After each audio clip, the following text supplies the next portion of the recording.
జిల్లా కుకునూరుపల్లి మండలంలో అసైన్డ్ భూముల కబ్జా వ్యవహారం పెద్ద ఎత్తున వివాదాస్పదంగా మారింది. న్యాయం చేయాల్సిన అధికారులు లంచాలు తీసుకుని భూములు దందా నడుపుతున్నారని రైతులు తీవ్ర ఆరోపణలు చేస్తున్నారు. తాజాగా తిప్పారం గ్రామంలో వెలుగులోకి వచ్చిన ఘటనలో ఒక రైతుకు కేవలం 10 గుంటల అసైన్డ్ భూమి మాత్రమే ఉండగా పక్కనే ఉన్న మరో రైతు 1 ఎకరం 9 గుంటల మేరకు భూమిని తన పేరిట మార్చుకున్న వైనం బయటపడింది. దీంతో స్థానిక రైతులు ఆగ్రహం వ్యక్తం చేస్తున్నారు.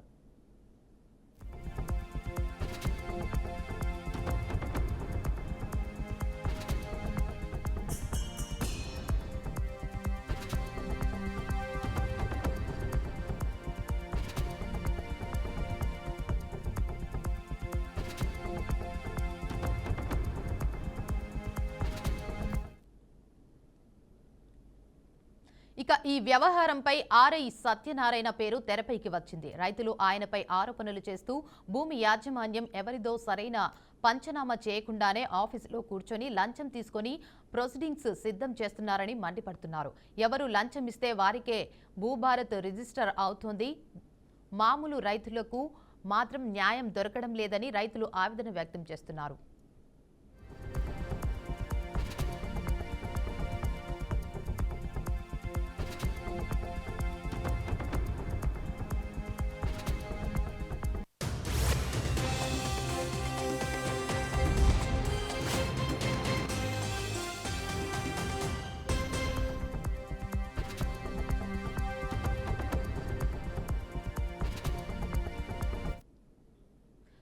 ఎంఆర్ఓ వ్యవహారం కూడా తీవ్ర విమర్శలకు గురవుతుంది. సాధారణ రైతులు ఆఫీసుకు వెళ్తే ఆప్షన్ రాలేదు అంటూ తప్పించుకోవడం జరుగుతోందని, లంచం ఇచ్చిన వారికి మాత్రం భూభారత్ కింద కొన్ని రోజుల్లోనే నోటీసులు సిద్ధమవుతున్నాయని రైతులు ఆగ్రహం వ్యక్తం చేస్తున్నారు. తాజాగా డేటు వేయకుండానే నోటీసులు తయారు చేసి గ్రామ పంచాయతీ తిప్పారంలో పెట్టడం వివాదాస్పదమైంది. ఈ వ్యవహారంపై స్థానిక రైతులు అధికారులపై మండిపడుతూ రైతు కష్టంతో సంపాదించిన భూమిని ఇలా అన్యకాంతం చేసే వారిని వదిలిపెట్టకూడదని ఉన్నతాధికారులు వెంటనే జోక్యం చేసుకుని దోపిడీకి అడ్డుకట్ట వేయాలని డిమాండ్ చేస్తున్నారు. ఇక ఇదే అంశంపై మరింత సమాచారాన్ని మా ప్రతినిధి బాసిత్ అందిస్తారు. చెప్పండి బాసిత్. దేవిక, సిద్దిపేట జిల్లా పల్లి మండలంలో అసైన్ భూముల కబ్జా వ్యవహారం పెద్ద ఎత్తున వివాదాస్పదంగా మారింది. న్యాయం చేయాల్సిన అధికారులు లంచాలు తీసుకుని భూముల దందా నడుపుతున్నారని చెప్పి రైతులు తీవ్ర ఆరోపణలు కూడా చేస్తున్నారు. తాజాగా తిప్పారం గ్రామంలో వెలుగులోకి వచ్చిన ఘటనతో ఒక రైతు కేవలం 10 గుంటల అసైన్ భూమి మాత్రమే ఉండగా పక్కనే ఉన్న మరో రైతు 1 ఎకరం 9 గుంటల మేరకు భూమిని కూడా తన పేరిట మార్చుకున్నారన్న వైనం బయటపడింది. దీంతో స్థానిక రైతులు కూడా చాలా ఆగ్రహం వ్యక్తం చేస్తున్నారు. ఈ వ్యవహారంపై మొత్తం మీదుగా చక్రం తిప్పిన ఆర్ఐ సత్యనారాయణ పేరు తెరపైకి వచ్చింది. రైతులు ఆయనపై ఆరోపణలు కూడా చేస్తూ భూమి యాజమాన్యం ఎవరిదో సరైన పంచనామా కూడా చేయకుండానే ఆఫీసులో కూర్చొని లంచం తీసుకొని ప్రొసీడింగ్స్ సిద్ధం చేస్తున్నారని చెప్పి ఆయన మీద మండిపడుతున్నారు. ఎవరు లంచం ఇస్తే వారికి భూభారతి రిజిస్టర్ అవుతుంది, మామూలు రైతులకు మాత్రం న్యాయం దొరకడం లేదని చెప్పి రైతులు తమ ఆవేదన వ్యక్తం చేస్తున్నారు. ఈ విషయంలో కూడా ఎంఆర్ఓ వ్యవహారం కూడా తీవ్ర విమర్శలకు గురవుతుంది. సాధారణంగా రైతులు ఆఫీసుకు వెళ్తే ఆప్షన్ రాలేదు అంటూ తప్పించుకోవడం జరుగుతుందని చెప్పి చెప్పడంతో లంచం ఇచ్చిన వారికి మాత్రం భూభారతి కింద కొన్ని రోజుల్లోనే నోటీసులు సిద్ధం అవుతున్నాయని రైతులు ఆగ్రహం వ్యక్తం చేస్తున్నారు. తాజాగా డేట్ వేయకుండానే నోటీసులు తయారు చేసి గ్రామ పంచాయతీలో నోటీసు బోర్డులో తిప్పారంలో పెట్టడం వివాదాస్పదంగా మారింది. ఈ వ్యవహారంపై స్థానిక రైతులు అధికారులపై మండిపడుతూ రైతు కష్టంతో సంపాదించిన భూమిని ఇలా అన్యాక్రాంతం చేస్తే వారికి వదిలిపెట్టకూడదని చెప్పి ఉన్నతాధికారులకు వెంటనే జోక్యం చేసుకుని ఈ దోపిడీకి అడ్డుకట్ట వేయాలని చెప్పి వాళ్ళు డిమాండ్ చేస్తున్నారు. అయితే బాసిత్, ఈ వ్యవహారంపై ఆర్ఐ సత్యనారాయణ పేరు కూడా తెరపైకి వచ్చిందనేసి అంటున్నారు. అసలు ఇది ఎంతవరకు కరెక్ట్?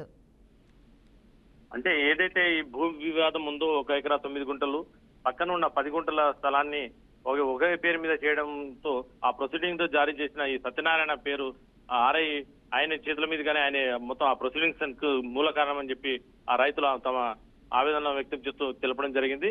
ఈ వ్యవహారం కూడా వాస్తవికతగా ఉంది అని చెప్పి దీనిపైన ఆర్డీఓ మరియు కలెక్టర్ కూడా దాని మీద చర్యలు తీసుకోవాలని చెప్పి కూడా స్థానిక రైతులు చెప్పడం జరుగుతుంది. దేవిగా, అయితే బాసిత్, ఇక్కడ చూసుకుంటే మనం ఎవరు లంచం ఇస్తే వారికే భూభారత్ రిజిస్టర్ అవుతుందని చెప్పేసి రైతులైతే ఆగ్రహం వ్యక్తం చేస్తున్నారు. సో అధికారుల స్పందన ఏంటి దీనిపై? కాంగ్రెస్ ప్రభుత్వం వచ్చిన తర్వాత భూభారతి అనే చట్టం తీసుకొచ్చి ఆ భూభారతిలో రైతులకు మేలు జరిగే విధంగా ఎప్పటికీ తొందరలోనే రిజిస్ట్రేషన్ చేసే అవకాశాలు ఉంటాయని చెప్పి ఏదైతే ప్రభుత్వం జారీ చేసిందో, అది కాకుండా భూభారతిని ఏదైతే రిజిస్టర్ చేసుకోవాల్సిన పరిస్థితులు ఏర్పడితే వాళ్ళకు సర్వర్ డౌన్ ఉంది, మరి రావట్లేదు అని చెప్పి ఎంఆర్ఓ గారు కూడా చెప్పి దాన్ని తప్పించుకోవడము, సర్వర్ ఉన్నా కానీ లేదని చెప్పి చెప్తున్నారని చెప్పి ఆవేదన వ్యక్తం చేస్తున్నారు రైతులు. ప్రస్తుతం అయితే ఇలాంటి పరిస్థితులు ప్రతి ఎంఆర్ఓ ఆఫీస్ లో కూడా కొనసాగుతున్నాయి.